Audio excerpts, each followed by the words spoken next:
Le souverainiste Nicolas Dupont-Aignan, qui a perdu son mandat de député l'an dernier après la dissolution de l'Assemblée, a annoncé samedi sa candidature à la présidentielle pour la 4e fois consécutive, promettant de redonner son indépendance à la France face à l'UE.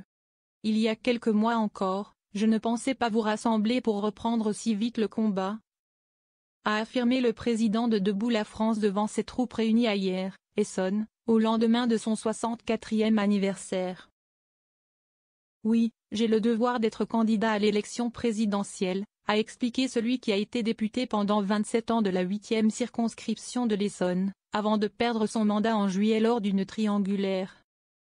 Se présentant comme le candidat de la souveraineté, de la liberté et de la paix, il s'est engagé à rendre son indépendance à la France en se libérant de la tutelle d'une UE de plus en plus inefficace et autoritaire.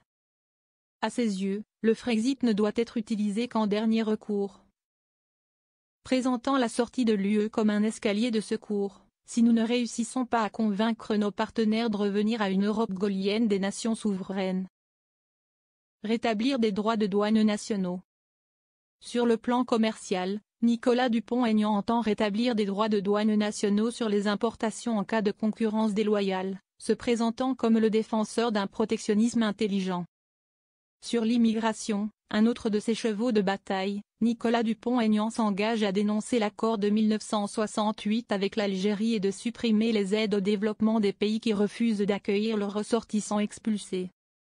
Allié de Marine Le Pen pour le deuxième tour de la présidentielle 2017, le député a pris ses distances par la suite avec la dirigeante du RN. Lors de sa dernière candidature à l'Élysée, il a recueilli 2% des suffrages.